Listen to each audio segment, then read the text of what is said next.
All right, we're gonna get started. It's 6 o'clock. Technology's working. We got. Star is here. So I'm Sam Batchelor. Excited to be hosting our now fourth installment, I think, of Yeah. the renewed conversation series. So thank you all for coming. Our presenter tonight is Ted Touloukian. Ted and I have known each other for a long time. We're excited to have him here. His presentation here is the what is as only as good as the why. I will hand it over to him, and it's a conversation. Feel free to interrupt, boo, hiss, heckle, whatever you need. And I'm looking forward to hearing what he's got to say. Absolutely. Well, first off, thanks, Sam. But most importantly, when Sam became the BSA president, you said, I'm going to bring back the BSA conversations. Yeah. And I think this should be a very important part of this conversation because it started like 10 years ago. Oh, yeah, it's been off and on It's forever. been off and on for a long time, and it was really great. I mean, some good architects came in here, and it was very good to have conversations. That's what the BSA is about.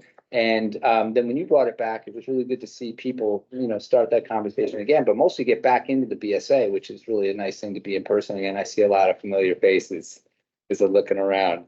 So with that said, I remember when we were talking about like what is the point of this or the goal of this is the opportunity for discourse, engagement on a conversation, really just chew on a problem to some extent. And that's what I think the BSA community has been about. So we're hoping that people can really dig into the same problem that we have, which is this title, which is the what is only as good as the why. And I guess I would say, like, where did this come up? It only came up maybe about a week ago, but it's been around for a long time. So my son is 20, who goes to college right now. He and I were driving through the seaport, and he remembers as a kid, like what it used to be like and how it's just changed so much. And there's all these questions in the car about why did this happen? Of course, that's quite a conversation and could take a little while to go through. But I think the important piece of that, it just started making me think a little bit more as like, as architects, what are we doing and like, how are we coming to these conclusions? And really, what are the challenges that we face? And how we can approach them. And when we think about challenges or problems, they really are opportunities about what we want to do in architecture. And so we had a little office survey the other day where we brought everyone, we had a little happy hour, and they said, well, what are some examples around, we first started around the world, and we're trying to task ourselves like where architects have had a particular challenge. And most of the time it's multiple issues that can be on top of one another, but the lens can sometimes be very clear. And I think as architects, when we think about how to approach a solution, clarity is very important. We went around the office and everyone had these great ideas. And after some further discourse, let's keep it to Boston instead of the world. So we had a little conversation and we started asking ourselves. And so this is just like a quick hit, let's say, on a couple of different projects in Boston. It'd be really good to hear other people's thoughts if we're going to engage the conversation piece. And so, the MIT dormitory certainly is a great example around, the shape and the form and how it, curves and provides different views. Certain circulation is a great one in the Carpenter Center and how one engages two different sides at two different levels and, what it does from an urban fabric point of view. And then, urban streets, play roles in the confines of dimensions and what they do. And we love this building too in Cambridge, like the Lampoon building and like the front and the back, how they're so different and how functions play a role on it. But really the streets of Boston drive so many of our decisions around how we shape buildings. And certainly when we get to that level in Boston, the fabric is so rich with history. And I particularly love this building, the Bowling Municipal Building, and the questions around materiality and the stories and technology and materiality and how we sort of approach, blending new with old. And that sort of raised other questions for us around economy. And as architects, we're always addressing like different ideas around how economics can impact the choices that we make. And, certainly you can see how that can occur in our urban fabric, just in terms of just raw needs or, certain things around housing and, how also buildings change and transform. So that was a big part. But ultimately, we also get very interested in environmental factors and certainly solar exposure and how they play a role in the way we shape, space, shadow making, of course, with the Peabody Terrace building. But then certainly those implications as architects, we love this slide because, it's a windy city. It's called the Windy City differently than Chicago, being a windy city, but, what are we doing in the choices that we make and how we do things certainly could have long-term impacts, and how wind can play a role on that. But even more and more, how our city is shaped by our, coastline, and certainly sea level rise, and climate change. And this is a map that actually we generated in our own office, just overlaying historic Boston and the edges of Boston, and certainly how the coastline could potentially change over time. And the last slide I'm showing this kind of quick overlays, but prior to COVID, we had at the BSA, which I think is really the kind of core of what we're here for.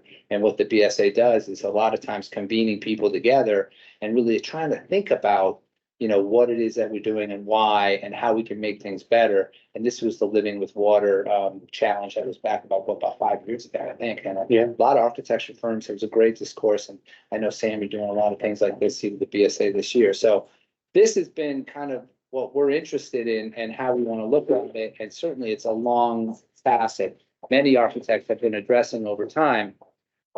So the second part of what I'd like to talk about is in our office, we try to just address certain challenges. And I think over time, they teach us about how we as architects can look at different problems. So I'm going to run through, 3 or 4 projects at a very high level that kind of address some specific, why questions. And this is a project that we did. I think David may remember this project when we worked on it back in about 6-7 years ago. And the fabric of Boston is so fascinating, and the layers of time, much like the Bowling Building.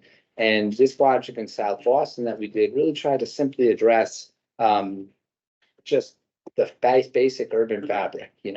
What are we trying to tell with our stories about what we do with architecture? This is a very simple housing project, but it's the story of, the choices we make, but more than just like the modern interpretation of the Bay against, let's say, the historic interpretation, but certainly how it relates to the way we live inside, but also its relationship to our urban fabric. So a lot of times these questions that we ask in our office are often coupled with multiple different aspects, and how they can certainly relate to the way people use spaces, but the way we can improve or sort of complement our urban fabric. And this is just like a little small project that sort of gets to that. And this is actually right down the street from where I live in South Boston. It's an ever-changing place. And I think the layers of time really help us understand like what we should do as architects and how we can improve, places that we're at. Another just quick challenge that we found is, layering base and materiality.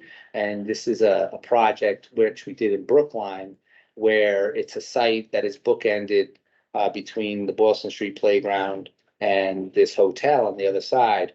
And in this project, one of the things that we were tasked with is like, how do we become, how do we insert our work into the urban fabric in a respectful way that hopefully improves places that we are at? And this park has a lot of mature trees in the spaces, and we started to think about the relationship of, that landscape and the trees and what it's like to see through the trees. And when you go there, this is before the building was built, these trees are, layers of, like, you're stepping from the park and then you're at the basketball court as you're going through, and they're never going to change. And for us, we were addressing like, well, how does a building fit in its landscape? Certainly urbanly, but also in its natural landscape. And, it made us think a lot about the materials that we use, the texture. And so very in a simple way, we looked at choosing colors of brick that had earth tones, a lot of textures that brought out the materiality of the trees, and really tried to create depth and spaces between, the residences, and the way it would not like overwhelm the park, but also like in a way conceal those spaces, but create textures that were equivocal to the landscape of the trees and the bark. And so this is kind of just our little own analysis about how we made our choices around, making relationships between the stipple brick patterns and the leaves, and the bark and the textures and the ins and outs of the gnarly parts of the trees. And they were just part of the story. And that was, really just enjoyable for us to think about, like, how we would detail that. So that was very much a part of the why around how we were making our technical choices. This other project is like, it happens every now and then, your client will hire you back. So this is, our client hired us about 10 years ago to work on their space on the 3rd floor. And then again, on the 7th floor, about 10 years later.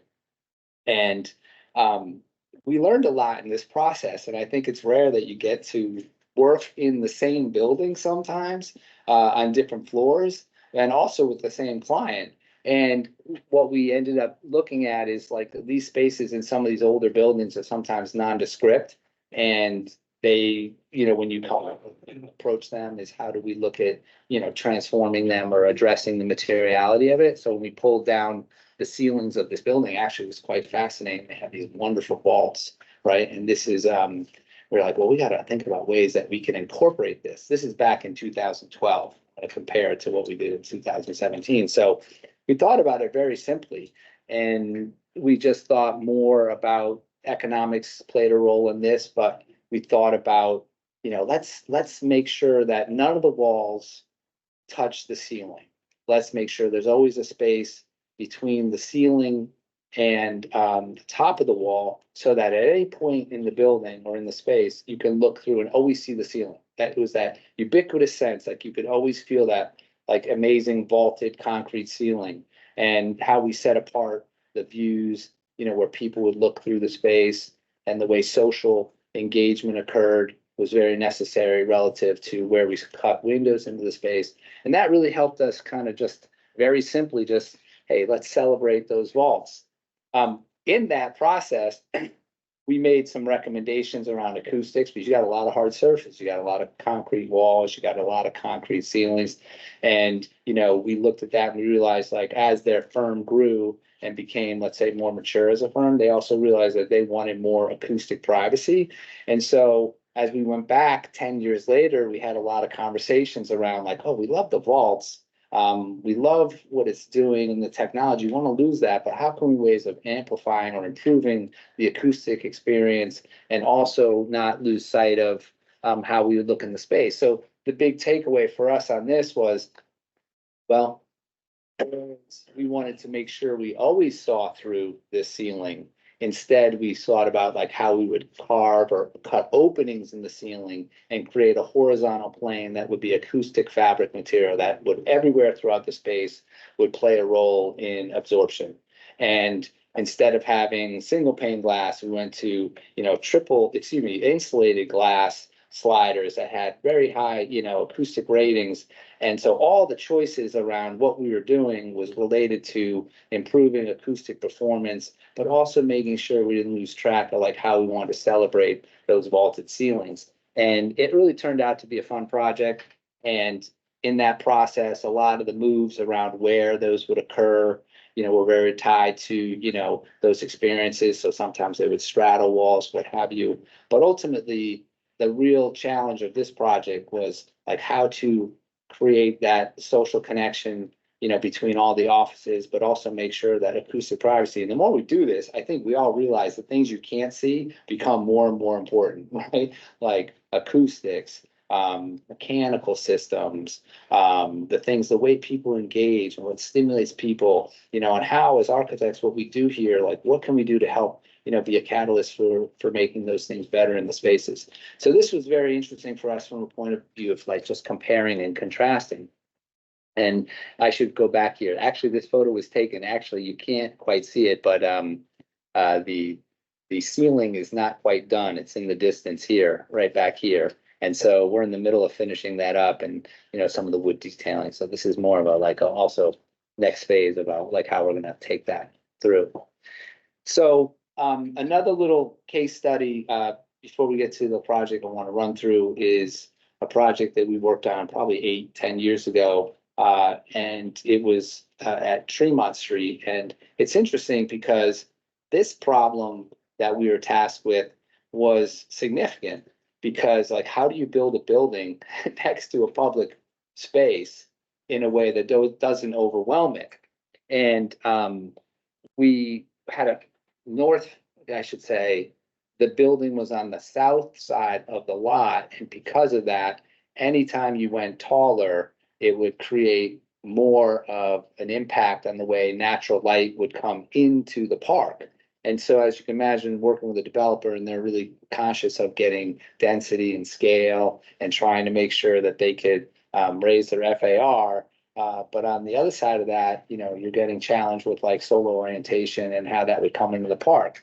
And so we simply started looking at, what happens when you step the volume up. And it was really just, the response was, well, if it's going to block the sunlight, why don't we just cut a hole in it and allow the daylight to come through and pass through into the park? And that was really the simple answer about why this project came about, and how we create like the coupling of, not just around natural light, but also extending social space to different levels of the floor plan, and really creating a building that was hopefully becoming a partner with the public space and the way light and shadow would play into effect. And so, this is a project that, unfortunately got shelved, but it was a great exercise, and we had a lot of good discussion. I think this is an example like where you can learn from your community and understand where the values lie, and civic public space is precious in this, in Boston and elsewhere. And I think we, as architects, really want to pay attention to the role we play in civic space and how we can hopefully make things better and improve it. And that sort of leads me, I think, to the last little case study that we have, which is a project in Detroit. Actually, a little funny story. I remember, Sam, because you were working out in Detroit at the time, and we actually were in the same building at the same time. This is like 6 or 8 years ago. Longer than that, I think. It was a great Boston moment that Yes. you have some Boston architects working in Detroit. But the interesting thing about this, which, working in Detroit, that's gone through a lot of economic challenges over the years, has been this little site over here is really just like a lot of asphalt, a lot of concrete. And, when you talk about transformative spaces or placemaking, it really is sometimes an oasis in the city, and how it can become like a catalyst to rejuvenate other things. And so the challenge for us here was like, how do we take this, public, like just parking lot to some extent, and work with the landscape architect and our client to make this really socially active space that would pay attention, certainly to people in the city in a way that allowed them to have an equitable place they can be, but also paid attention to the architecture and the surrounding, and sort of also celebrate the work that exists. And so this is simply just a restaurant building and a cafe building, but it was all about bringing like civic open space into a place that was really desolate and didn't have much to do with at all. And so the forms, again, going back to how they're generated, and the why for us is like the decisions we make. We kind of joke in the office and say things like, well, I like it like that. And what does that really mean? Like, and so how are we doing this? And ultimately, this was a completely urban generator. I mean, all of the angles, all the sight lines were completely connected back to all the different street systems in a way that shared, what it was doing. But more importantly, all of these moves were very much related to the context. And I think when we think about what makes architecture timeless, certainly fashion comes and goes, but if you can make strong urban connections to the places that we're at, then we're always going to be, I think, better off in being a respectful partner to the people we're with. So this, on one hand, tips its hat, the Grand Army of the Republic building with one of its cantilevers, another cantilever like moving out into the park and its gesture. And then one of my favorite buildings in actually Detroit is the Book Tower. And so escalating up these stairs to the roof deck and like on axis with that tower was really like a celebratory moment when, you can make connections to the city at many different distances.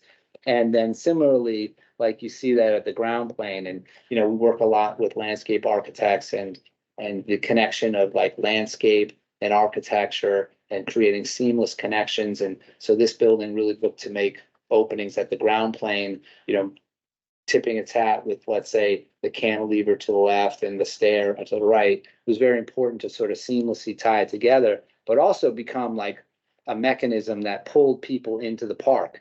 And this was a big part of how this would work, is creating these spaces that people could come underneath, and you see how that was brought out and created space making for, you know, people in its places. But it's transparency. A lot of those choices were related to the program, but related to solar exposure and shade, but also kind of creating nice bridges to the landscape was what was making this kind of fun and enjoyable, and certainly our sustainable connections with the choices that we were making with the materials.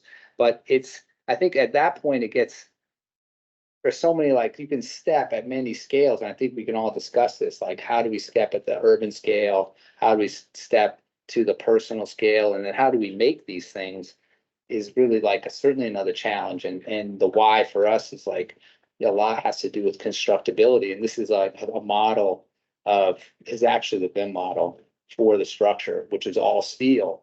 And at the time, you know, steel was the answer. And I want to talk a little bit about that relative to our carbon footprint. And as you know, I think when you're building these types of buildings, you know, weaving mechanical systems, like the people that you work with, they are great partners on this project. And the people you work with can make such a difference in terms of how you make these things come to life. And, you know, when it comes back to, you know, the wrappers, this is the underbelly, the bottom, the wood ceiling. And I think this is also a statement around acoustics and like how we design acoustics and how we make connections to like the detailing. So everything in blue, right, excuse me, in magenta right there is all of the acoustic fabric. And actually the best compliment I ever got on the job site was when we were in the room inside, I think it was this space here, and the contractor was working and we were talking and he had his compressor gun on and he goes, "Gosh, really quiet in here." And I was like, "Well, that's a pretty good compliment," because he's like, "Did that happen by accident?" Because most of the time, like the air guns are going off and nobody can hear anything, but there was so much absorption that it really worked. And we worked really hard in terms of that detailing of that wood ceiling and the acoustic fabric, which is in white. And we work closely to think about where the percentages of where the acoustic fabric should be, like more up against the glass, less in the middle, you know, where the seating was, where more of the reverberation. So a lot of the decisions around like where the amount of openings and closing was related to the program itself. And then getting into the detailing of how these things get connected and made offsite in modular ways, and thinking about like who's making it and how, and the connectivity of those pieces was a lot of fun and big part of it. And these are just some of the shots of how they built it offsite and they brought them, and it was like an erector set. We just put it together. So all the choices that we made around the unistrut that would hold up the clips, the clip locations, and the flexibility for them to slide around, you know, came to that conclusion. So that was, you know, really enjoyable. And I think it taught us a lot about, about urban placemaking when there's nothing there, and, you know, what to do. And there was a lot of great interest, like the CEO of our client was really intent of like bringing like civic open space here. Landscape architect was amazing. And then, you know, the architects working us, you know, and our team working together with our client really helped make a difference. And it's turned out to be a great success. And now they have like tons of events there, and, you know, and they do a lot of fun things. So it's been a good project. That's a rare project, you know, when you get, you know, people working together like that, especially in the middle of a nowhere land. And it kind of leads us to like the project that I wanted to talk about tonight, which is over at Post Office Square. And it's funny because when you think about, this is Post Office Square, which we all know where it is, and this is a shot from 40 years ago. So if you think about Detroit, and then you think about this was Detroit like 40 years ago, you know, and I think the city took this through eminent domain, maybe 30 or 40 years ago. And they in turn made a great, you know, wonderful park. And Halverson Design Partnership, landscape architects, did an amazing job on this.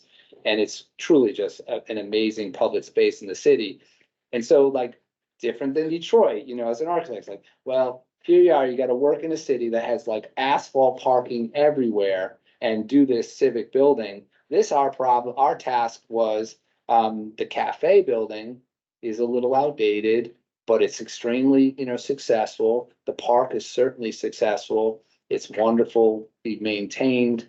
And, we were tasked with, like, a challenge that they had was, okay, we just needed to work a little bit better. The building's tight, doesn't have the right amount of people, enough people that can fit in the space. The kitchen's not working great. We need more accessibility. And so differently, like when you're tasked with like this placemaking challenge, there is already this great space there. So how do you insert at a different level? And that was been a big question that we had internally. And so as we looked at the site plan, this is still like on the books very much, so it's still getting developed. And so, thoughts around this would be great, but the cafe stands. And then when we thought about an addition, we were like, well, a lot of times we go through that process of like reduction, like where it shouldn't go. Like, you don't want to go here, you don't want to go there, here or there. And we looked at all sides of this, and we kind of came to the conclusion that maybe it's just to be kind of a little bit squishy around all sides. And so this is, just before I get to the location of it, this is a diagram that just kind of shows the circulation around the site. This is an existing form, and there's great movement. You have seating on all four sides. There's no back to this place. And so for us, when we had to come put a new building in, which is in blue, kind of goes back to the diagram, where does it go? We were like, well, maybe just kind of gets a little bigger on all sides, because we didn't want to disrupt the patterns that the original planning that occurred with Halverson, with the site circulation. And so we were really it's been really much a game of like inches, like pushing it a little here, a little bit there, but not taking over the edges, maintaining the green buffers, maintaining the plaza, but reinforcing it with better circulation around the perimeter. And so with that, it's over a parking garage, because if everyone knows the site, like they took that parking garage above and they basically put it below. It's like in blue, you're seeing like, oh geez, how do we straddle, the columns? How do we make sure the loads come down? So that was a big challenge in itself about where to place these things so it would work in a more efficient manner. And we came up with a building footprint that is basically like simply a little bit larger cafe. There's space for now maybe 120 people. We're looking at keeping a cafe and creating potentially compartmentalizing the room, allowing for outdoor, rooms that open to the exterior, but really kind of getting that kitchen a little bit more compact and tighter into its footprint. And the other thing I would say is a part of that process is like the park is fantastic. It's got a park side, it's got an urban side. And like we looked at these two buildings, like they're really like siblings, and so you don't want to disturb, that relationship too much. And so we came back and just said, hey, let's just stay close to that, and let's use copper. Let's maintain transparency. We're not going to try to revolutionize things. Let's keep for that indoor-outdoor experience. Let's open it up and make sure that we're park first in our mentality about how we're approaching it. And then similarly on this side, we came at it and said, look, these buildings pair well together. Let's not overwhelm them.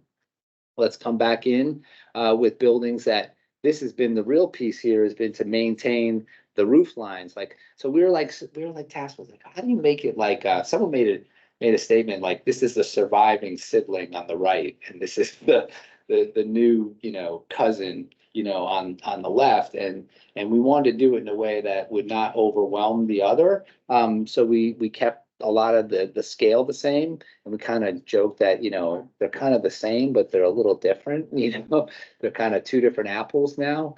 And so from an urban point of view, we kept the alignment, we kept the roof line shape, we kept the clerestory. We said, let's keep that cornice line, let's keep that clerestory, and let's build on, the decisions. And so we like to diagram things, like to understand them. So we looked at first saying, okay, if we kept the basic shape, and then we thought, well, if we expanded on all sides, and then we looked at like creating little niches where different entries and little social spaces would occur. We popped up a clerestory, and then we looked at the operations of the windows and doors that would open up, adding a green roof and some mechanical ventilation, which kind of got us to our conclusion.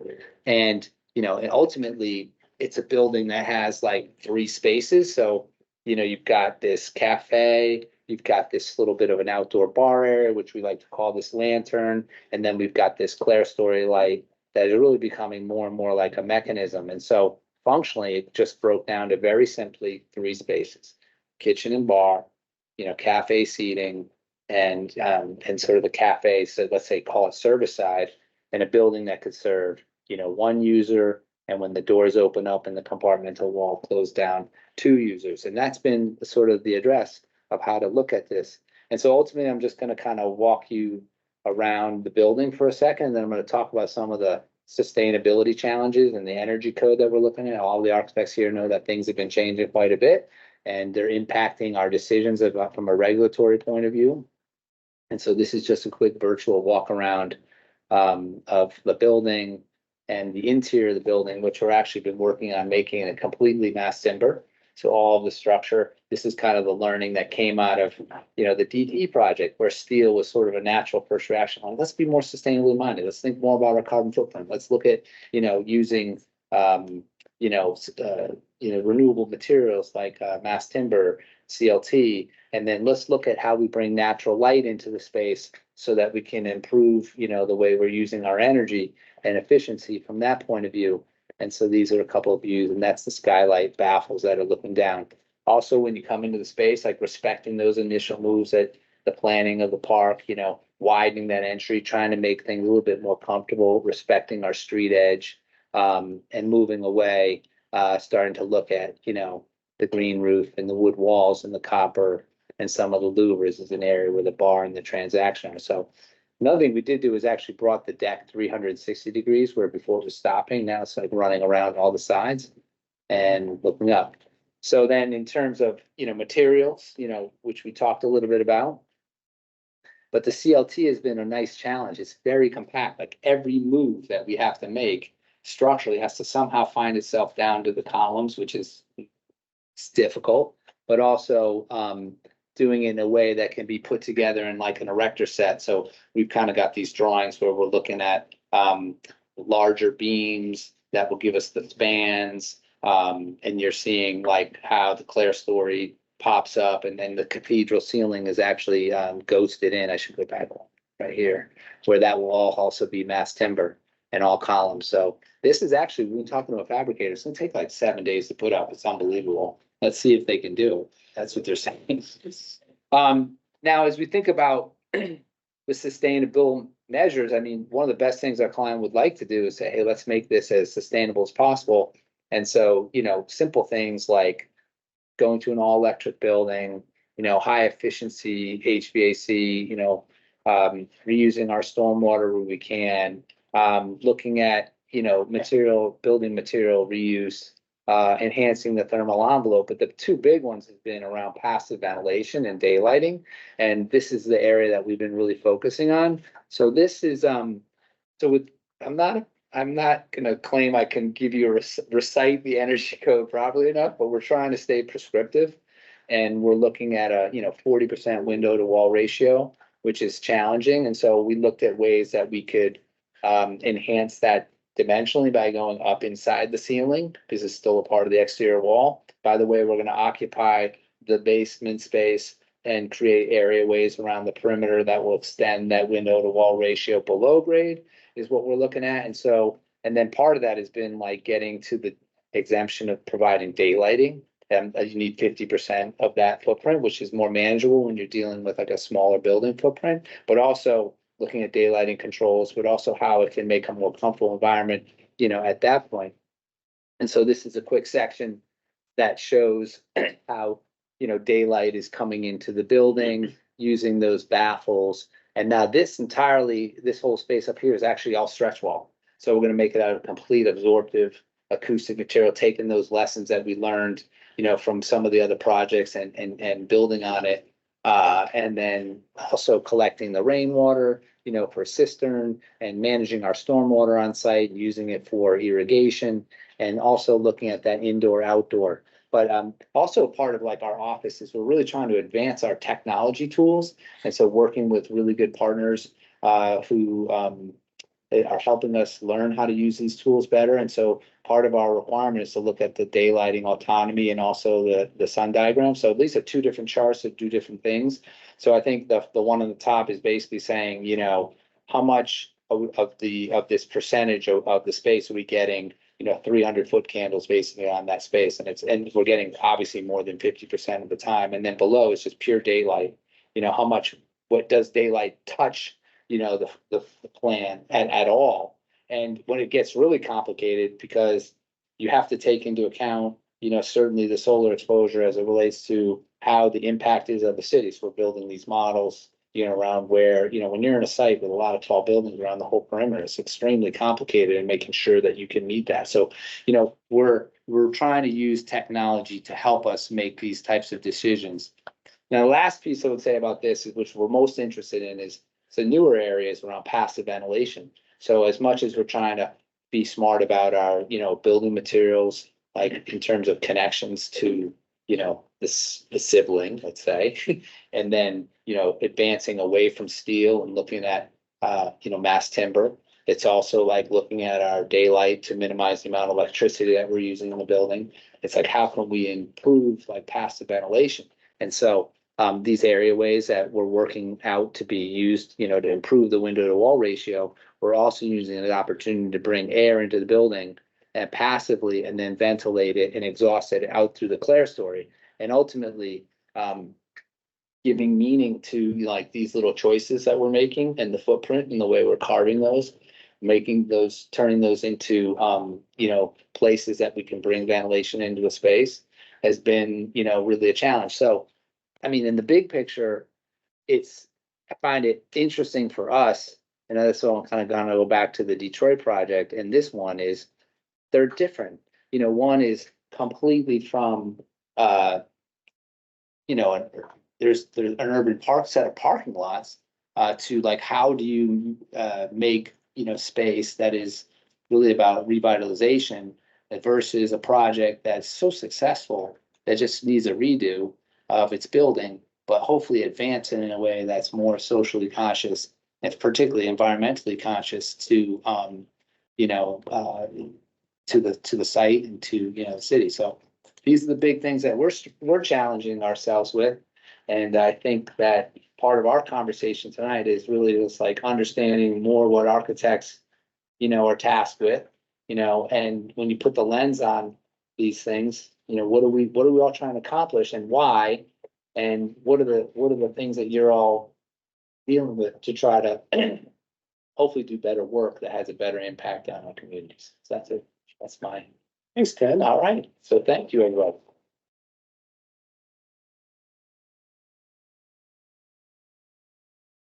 So, yes, I would say. Yeah. Well, all right. Well, so I get to ask the first question. So Good. the one question I feel like I immediately am dying to ask is, did you explore any options that did not go the sibling route For this project. for this Okay, project yeah. that were more like DTE and said, you know what, we're not gonna try to match the Yeah, English country garden vibe that the other buildings had. We're gonna match the natural vibe. We're gonna lean into the wood structure. We're gonna lean into the green Yeah. roofs, and we're gonna lean because your footprint doesn't lend itself very Yeah, easily to the sort of Pomo English country garden, and you've like threaded that needle pretty well. But I'm dying to see the versions on the cutting room floor that were, you know, had a full green roof and Yeah. that were totally asymmetrical and all that. Did you explore any of that? well, that actually, there's been a few different iterations. There's been some two-story iterations. There's been, you know, roof deck iteration. Yeah. There's been, hey, let's push it more over here, you know, that diagram of don't go here, don't go here, there. Yeah. We tried a few of those.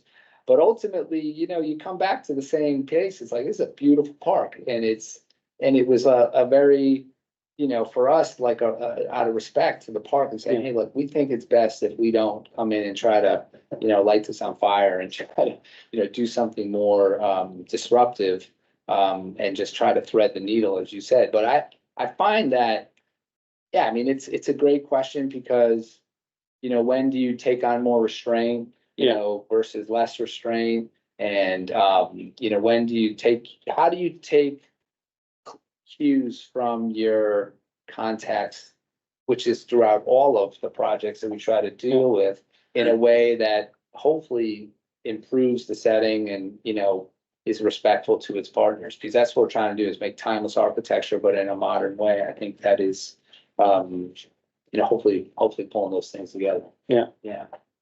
Interesting. Other folks, have a question?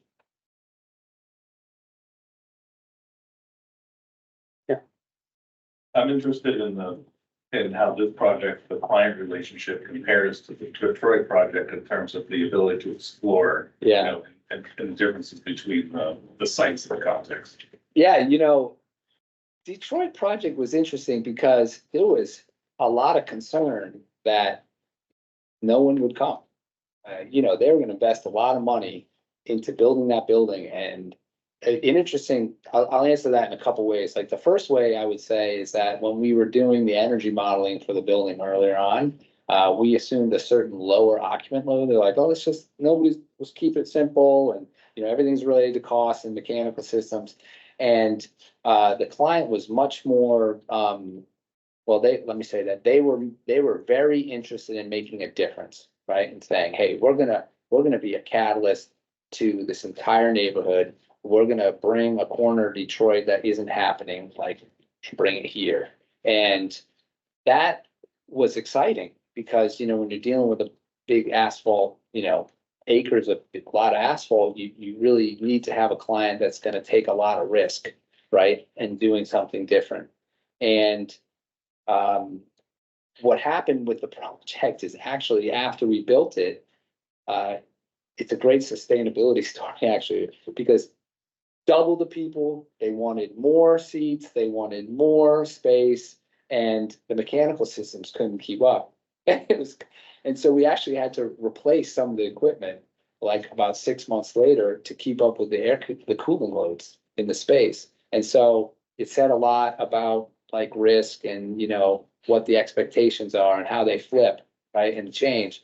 And in this, I think the client's been nothing but supportive, but they know that, you know, it's a different situation, because whereas nobody was coming to Detroit, that was parts of the area of the city back then, you know, now we have a different situation. Are people coming back to the office? You know, is a building like this that we can make that's gonna increase activity in the park? Is that gonna be a catalyst, you know, to the downtown? Is that gonna cause, you know, for further success, you know, not just on the park, but, you know, in the relationships? And so I think that's been an interesting sort of ongoing discussion. So would you say it was more conservative here? Cause it was sort of like, this is a beautiful thing, don't fuck it up. And the other one was like, hey, anything is better than this. Maybe Rich can answer that. We have our landscape architect. I think that there's some hesitation to take it in too far of a direction because of the massing and everything works so well. Yeah. You know, you don't want to inadvertently tip the scale too far in either direction, which I think that is one of the reasons why you've tried to balance tugging the building in multiple directions. Yeah, and so I think right now, also, there's a lot more interest in a positive way with the client saying, hey, let's be a leader in sustainability. Let's make sure this building is a premier green building. Let's make sure we're not putting, like, tricks into the project, let's say, but doing things that are authentic and lasting. And that's been a big part of the conversation for us. And internally, it's like, well, are we forcing this by trying to do a mass timber building with such a unique, like, oddly shaped building, which is not easy? Do we, you know, how do we put in mechanical systems that, you know, we can also supplement with fresh air, passive ventilation, think about how daylighting. So the difference here is probably, like, our client really sees this as an opportunity to do something special from a sustainability.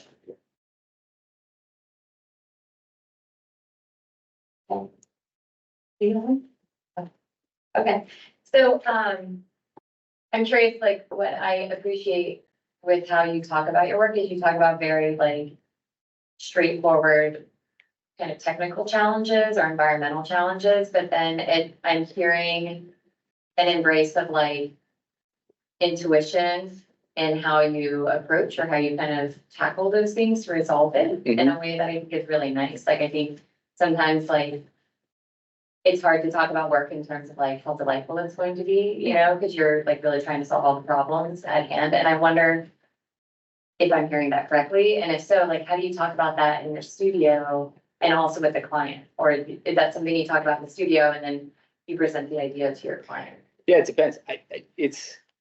So if I understand what you're asking, you're saying, you know, at what point in the time do we engage the client in the dialogue? Is that what you're saying? Yeah, Yeah. about like these kind of intuitive, you know, serendipitous, like design decisions that you're making Yeah. that like really, I think, make the projects beautiful and make them like transcend what like solving the problem in the like most direct way would. Mhm. But like, how much is that just like the special sauce you bring to it, and how much is that like when you're posing the question, like, what are we doing? Yeah. And why? Like, how much of that is the dialogue with the client? Yeah, I think it is a very upfront conversation. You know, I always say things, you can't make anyone do anything, right? So you better make sure you're vesting your client upfront. And so, you know, I think we've been fortunate to have good clients like have a particular mission and they're bringing their mission forward and they're posing that question. It isn't like, we don't know what we want, not necessarily from a output point of view, but from a point of view of like a mission. And if you were to just compare and contrast, like the PO square and the DTE situation, right? Like each of them come with a strong mission and and I think as architects, you need to respect that and you want to push the boundaries for it. I think that it's best when you have a level of engagement. I think if you don't have proper discourse with your clients, you're missing an opportunity to sort of pull out like a good story or a good solution. Like I remember once, we did a project in North Carolina in Greensboro. And they're like, well, we want this to speak to us. You're coming from Boston. Like, what is it do you notice about Greensboro that you can sort of help extract and make more evident in the work? And I think that's something we try to do, but it's a balance. Kelly, it's like, how do you guys look at that problem? Well, it's hard because I think some clients we will embrace it and dig in, and like we can have the conversation about like Yeah, form and material in a very like philosophical way. And then some clients less so. Yeah. And it's about like solving the problem with program Yeah. and like how do we solve the problem with program, and then like the making of it a beautiful place is something that we show them along the way, but they don't necessarily have like the capacity or interest in like yeah, really digging in with. I don't know, Sam, if you Yeah. disagree, but we talk very conscientiously about like how much of the form and the delight front ends what we show them. Because sometimes it can be like a barrier or like, well, that's the thing you're gonna cut when like, that's the point of the project. It's Yeah. This really fantastic space, you yeah. know? Were you gonna say something on that? No, I was agreeing and I was curious. It sounds like that. I don't know if that's conscious or unconscious with you, but that you don't feel like you have to modulate Mhm. how you talk about that with your client versus how you talk about it internally. Yeah, I mean, it's ideal when it could be, but be pretty seamless. We got a couple people in our office here, so maybe I'm gonna kick it over to someone. I said, before, I'm gonna call someone out. I'm gonna call out Carlos. Yeah. A little bit of like read the room that happens. Yeah. Yeah. Some people, to your point, they just care about pro forma. They're Yeah. talking about Yeah. a beautiful space. They're like, Yeah, they're like, cut that out. to make the numbers work, right?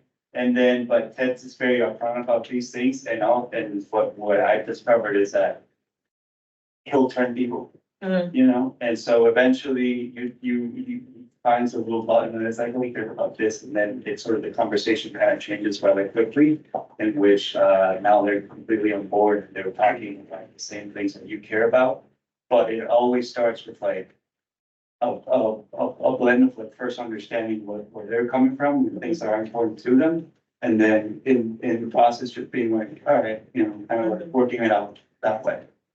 I think it's true. It's interesting because you're right. I think Kelly, you're saying like, at what point do you gonna fully like unveil and how do you thread the needle? Because it is true, like you have to figure out like where priorities lie. I always talk about expectations. Like one of our biggest jobs is to align expectations. I gotta get your expectations and our expectations in alignment, or we gotta be in alignment with your expectations. It's sometimes a challenge. And so what is that process like? It can be a long road. I mean, it's kind of back to like, I think it's a good question for all architects. We're service providers, right? But at what point are you like leading your room, and then what point are you just like providing the service? But if you miss the opportunity for a dialogue where someone's saying, well, I just want this, you may miss the opportunity to learn something that will make it better. And I think in this project, we've had a lot of pushback like on little things that we've gone, all right, let's think about that, and gone back. So I don't know, how do most people feel about that role? Like, when do we lead? When do we sort of just do our job and then sort of like bring it along? Well, and I guess I would twist that a little bit, because I don't think it's about whether you like yeah, exactly. Yeah. Not whether you do it or not, it's whether you engage in the conversation, right? Like, we always talk about composition and material and form in the office. We don't always talk about that with the client, right? The first job is to make sure that their needs are being met. And then like, it's our job to make it beautiful. Yeah, And if they want to engage about like, well, what is beauty and what isn't, then let's have that conversation. interesting. But if they don't want to engage, they want to engage about like the things that are important to them, Yeah, and like just let the make it beautiful part be up to us. That's okay too. that's okay, all right. Well, and I think I would add on, like, we've had several projects where we've really had to advocate like really hard against the client for like communal space that isn't assigned to anybody. And people are like, no, I want my room to be bigger and I want it to be a hallway. And we're like, or we could do something else. And like, that's a battle I feel like we consistently have, and consistently that ends up being the favorite spaces in the buildings, and they're totally sold once it's built. But there's like a long process, I think, in every time to get there to say like, we promise you, if you like carve out some spaces for humans, like you're going to be happier in the end. Yeah, And it's always, we almost sometimes try to pitch it in another way, like, you need to carve out this space because circulation needs to move in a certain way, Yeah. you know, it's like, or the structural grid doesn't make sense for you to make this studio this big, but oftentimes you have to kind of back into that, because at the end, they've always been happy with those collaborative spaces that like, they kind of just wanted right. bigger art studios, Right. you know? Yeah, it's kind of, I find like another challenge that we encounter definitely is when you're bringing on sometimes more specialized consultants. Like, for instance, let's take, we feel like we need to have this envelope perform like this, and we need to analyze this. Why? And that tends to be sometimes the biggest challenge, of like, when you have to sometimes expand the team because you're trying to elevate like the project. And I believe like the best projects are when you have the best partners working together. The more interdisciplinary things, the better. It gets more richer. It's just stronger. And so like, you start with a core team and then you start advancing like different partners. And then the question becomes like, do we need that? And that's a hard conversation sometimes. It's related to economics. It's related sometimes to, level of complexity. And it's kind of, I feel like you gotta like best them somehow, so they always feel like they're part of the process, or the decisions they'll come. There's, Oh, well, I actually, I'm not a consultant, and we probably showed earlier with all the ceilings. yeah, Acoustic conditions that you felt that you face, by keeping the ceilings exposed and open, but at the same time, sound traveling in probably a poor way. Did you use a consultant for that, or is that something? Oh, yeah. I'm Curious to know what that process was. This is a great part of the process. I think, when we engage consultants that are real experts, and the more I do this, the more I just want to work with the best, certainly smartest, most collaborative, consultants. And I have this phrase: I want the mechanical engineer to think like a structural engineer, I want the civil engineer to think like an acoustician. And so the more cross-disciplinary knowledge you're gonna get, I think the better the project is. And so we have Kate here. Maybe Kate can talk about our acoustic consultant relationship. I'm calling her out.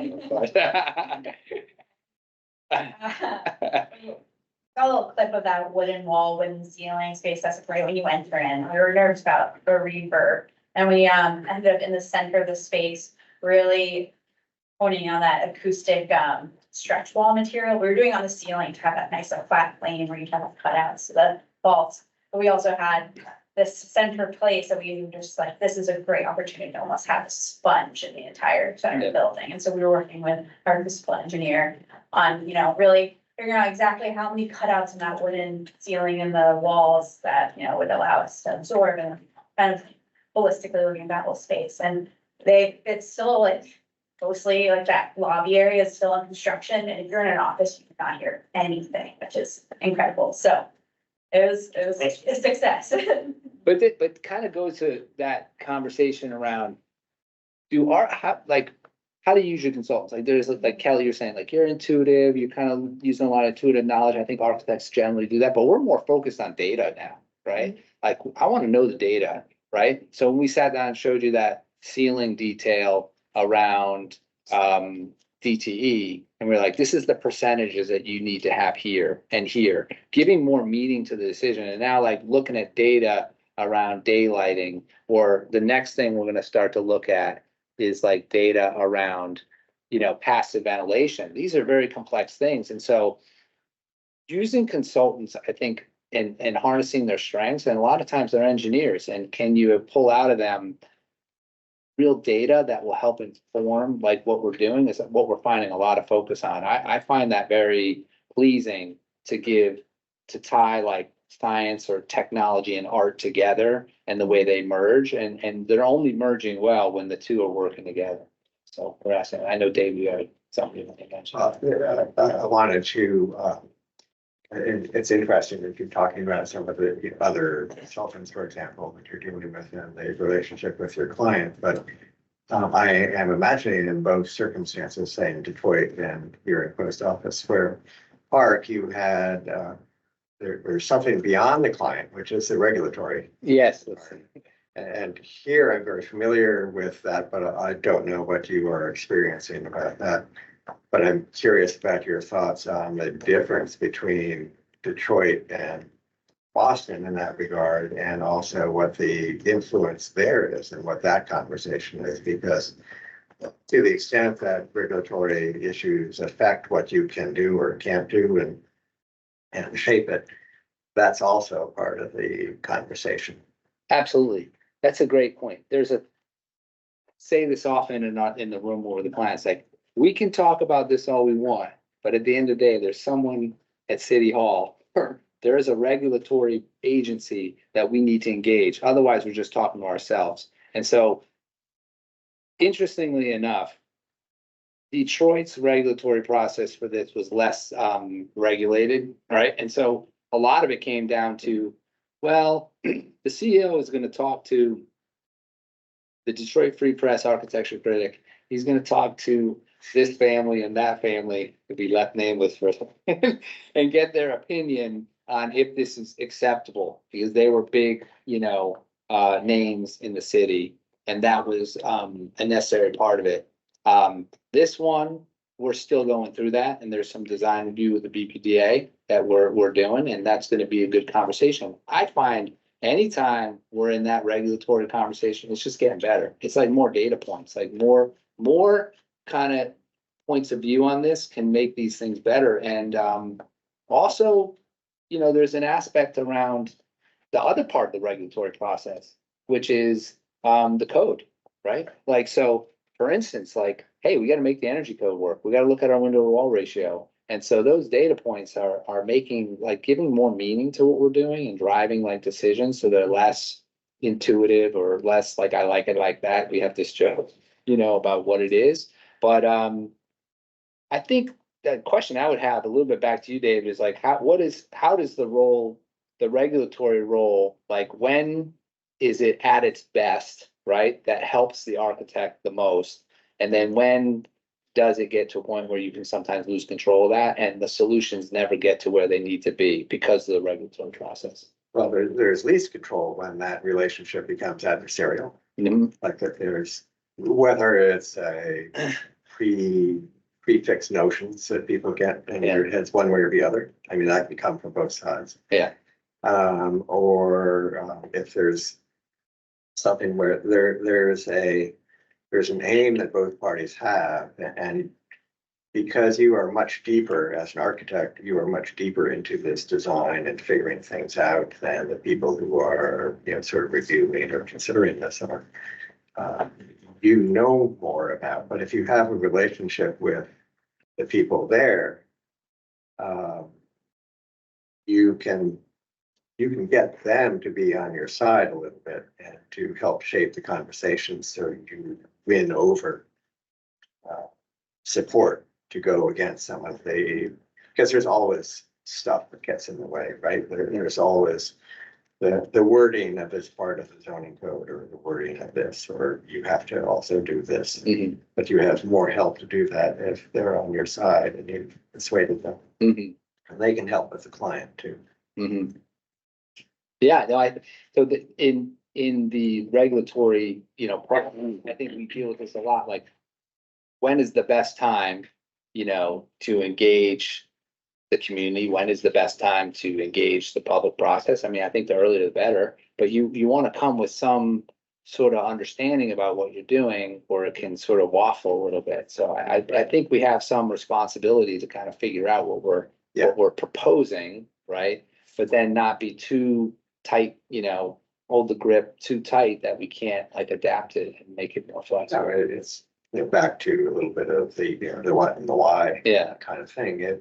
If you have a strong idea about what you're doing, but why you are doing it in a certain way, that is a very powerful thing that can sort of help you through that process. Because if you go in without that, you can get knocked around quite a bit. Yeah. And I think the more that you can onboard your team, like the broader team, like, and that's, certainly many stakeholders, like every project has a different number of stakeholders that have to be part of the project to some extent. And like a big thing that we always try to figure out is like, well, who's our client? We know, like, who are the key stakeholders here? Like, how are we engaging them properly? Because there's a part of it is certainly you want to get through that approval process, but you don't want to miss an opportunity either to have some conversation that's going to make your project better. And then you also don't want to like fall into a trap that's going to bring you into a sort of a dead spin too. So it's a big challenge. How's the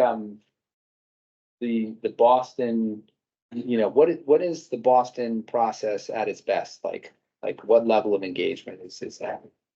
And well, the Boston process is at its best when you have an engaged team that's part of the sort of review team, and actually they know enough about what they're doing. I have to be careful about how I say things. To actually guide you in the right direction, give you good info, and give you background that you might not be aware of in terms of the city's approach. I mean, this is a site which is owned by the BRA. I think under a lease to used to be Friends of the Post Office Square. And in theory, the city can take it back and make it public park. City has no interest in doing that because they don't have the capability of doing that. So this is probably the biggest example of a privately owned space open to the public at top. So that's interesting. But is there a movement more to public-private partnerships in like civic space, or how do you see that trending? I see that trending higher, I think. Yeah. Because there's more demand for that. And more demand for the sort of spaces that are equitable. That are shared by everyone. And enjoyable by everyone.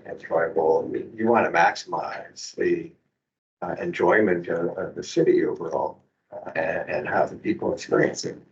So, that's obviously true for Post Office Square Park. But you want to expand the benefits of Post Office Square Park and sort of capture people coming in that go beyond just the people that are getting their property values improved by the fact that they face on to the the park. Yeah. Detroit was interesting because you're creating that where there are some things in one direction, there's not much in the other. Yeah, yeah, and I think there's a lot of cities like that right now. Yeah. We're struggling with this. Denver has tons of that kind of space in its downtown, so does Louisville. Mhm. Yeah, So did that answer your question? absolutely. I think, well, I think what you're getting at is that, I think we're all getting at is that there's all these different teams, right, to some extent. I mean, you got a regulatory, you got a design team, you got a client team, you got stakeholders. And I think these civic projects are fascinating to us because the more they rub up against each other and they sort of push on each other, I think they make projects better, right? And the key part, it kind of goes back to expectations and aligning expectations. I kind of find like when we go to job interviews, and probably a lot of architects here could say is, you get an hour to understand and align expectations. That's all you get. And if you can do it, you can win a job. And if you don't, you can lose a job. So Yeah. you're trying to read the tea leaves really quickly. And I think when you get into a project, then it's a little bit longer process, but you're constantly trying to read those tea leaves to make sure that you can understand each other and, sort of bring things into alignment and make it better. You know, if that's something you guys address too. Yeah, I don't know, I'm trying to think of other ways to look at it, but yeah, no, I think that's certainly in the interview situation is an interesting, microcosm for the whole project compressed into an hour. In an hour. You got it. Exactly. All right, Ted, I have a question. Yeah. It's sort of different about the Detroit project. Is that project supposed to be an incubator for that entire area, like the Haseen project was in Boston? Yeah. Is it supposed to densify around that? And has it encouraged any of that? Oh, yeah. Well, I think it's an interesting process. It was a competition. It was a paid competition, which was very unique. And then we were thankful to win. And they actually, I wish I brought this slide. They didn't know what they wanted to put in the building at first. It was just like, I don't know if I'm doing this correctly. It's like, the movie Office Space, and it like kicks off like a fraction of a penny, So they built like a fund, like a community fund from all the investment of everyone paying their electric bills. It kind of runs, and they haven't allocated a community investment fund. And that then turned into this leadership opportunity for the client, the CEO, to say, hey, let's do something special here. Mostly because DT's offices were here, right? And they wanted to create an open space that would be for the 3,000 people in the building that work there, and also looked around and said, we got this big problem. And they also knew that in different segments of Detroit, there was activity occurring, right? And so they play a role in that. That was really good. And so from a positive point of view, they said they make a difference. And I think because it's really hard to look at it now, but when you saw that slide, and I remember going there the first day, and it is a parking lot, and there are just parking lots everywhere, and what happens economically, what's happened in Detroit, there's a ton of risk that was about to be undertaken, and people are taking on a leadership opportunity and saying, is this really gonna work? This is the conversation that started in 2015, so it was like a pretty tough time, right? Then, was it considered an incubator? I think first and foremost, it was that relationship, between them and their clients and the people who work in the building. And then it was an opportunity to do something that would hopefully be a catalyst. And I think it was starting to do that. And then COVID actually set it back. And that GAR building had a fantastic restaurant in it and great people. They bought it before, like in 2010, and they renovated it. And I think they had hit some tough times, and now the building was sold or was on the market of being sold. But I don't think it had anything to do with like the investment of the park. It was just like the economics in the area. But it has been a catalyst, but you can't like singly focus on that, which will make a difference like throughout a whole neighborhood and region. There's so many factors that play a role in that. Certainly, what occurred in COVID, the economics, fiscal, like what's fiscally was happening in it. So to answer that question, the jury's still out. Like but the park is a huge success Yeah, I mean, and the project. I can weigh in a little bit because Yeah. we worked in the same area. We worked on the renovation of a federal office building just 2 or 3 blocks away. And actually, the meeting when I ran into Ted was because we were touring the DTE building for like office space precedents in the area for federal building over the way. But it's an interesting part of Detroit because Detroit has been kind of undergoing a little bit of a renaissance, and the downtown is doing a lot better. And there's an area just kind of past the highway out of downtown called, was that Corktown? Close down, Yeah, yeah. just over that's doing a lot better. And the place where that park is this sort of weird dead zone between Corktown and downtown. And so it's, the two ends there haven't really quite expanded into that space. But I do think that the park at least seems to be successful at starting to catalyze that from the center out and saying like, okay, we've got this dead zone. Let's drop something really good right in the middle of it. And all of a sudden it's walkable from both downtown and Corktown, whereas you would never really otherwise walk from downtown Cork to Corktown. Like that's too long a walk through a totally dead space, but either of those spaces are still walkable to the park in the center. So I think it's really successful, from a location standpoint to begin with. It was a well-chosen site for what it wanted to do. Yeah.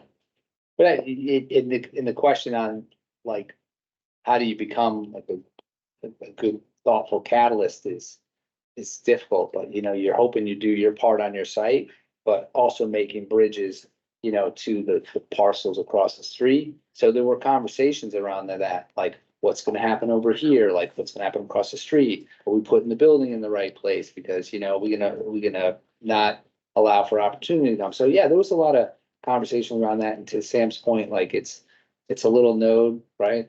Amongst all these other nodes. I mean, if anyone saw the, what was the NFL draft, it was in Detroit, and that's in another park, like 3 blocks over, Campus Martius. I mean, it was huge success, like how many people came to the city. So, they're doing things. And that also area is, just recently they built Detroit Tiger Stadium, and then they built the Lions Stadium prior to that, and then they did the Red Wing Stadium. And so, I think a few different architects besides yourself and Design Lab, I mean, Beth Wood. That's the one out there, yeah. They worked out there At one too. point, we were gonna have like a Boston and know. Detroit get together. Yeah, it is good, yeah. But, Yeah, well, it's more or less time. Are there any other questions? I'm happy to keep going. I get to call out more people. Peter, come on, man, you got one. Yeah. Join the conversation. Yeah, I wanna, Good work. yeah. That one. Yeah, Peter's firm scanned all the buildings and they did a great job. It goes back to the good partners, and BIMstream did a fantastic job with that. You need good data, you need good drawings. I wanna know when you analyze the adjacent buildings, why you didn't hone in on the M&M rap battle. See, Actually, that's a slide. Actually, I wish I brought that slide. There is a building. I can show you I can't show you this here, but literally right behind it is where Eminem filmed one of his videos. Yeah, And there's an old opera house, which has like a plaster shell. Like if you go, Detroit's fascinating because it's known for its music and it's known for the automobiles and everybody kind of can connect to both of them. Yeah. And there's a building there that has like half an opera shell hanging, and then they built a parking garage inside of it. Yeah. It's incredible. Yeah. And you Yeah. gotta sign a waiver and then do a few Hail Marys. I know, I think it's in 8 Mile, it's the rap battle. Yeah. But that's now a city landmark. Yeah. But on the other end, I do want to say, like, just before we can move back to the BSA thing, what the BSA, Sam, particularly doing, like bringing the conversations back, getting people back into the BSA, is so valuable because, we got a great community of people. Like, okay, we joked about like a bunch of different architects working in Detroit. That says a lot about this city and the caliber of people that are here, and the BSA's role in sort of convening and bringing together architects. I always kind of joke I'd rather compete outside of Boston inside of Boston, because there's so many good architects. So, kudos to the BSA and what everyone's done. David, Thank you all for coming. thank you, everybody.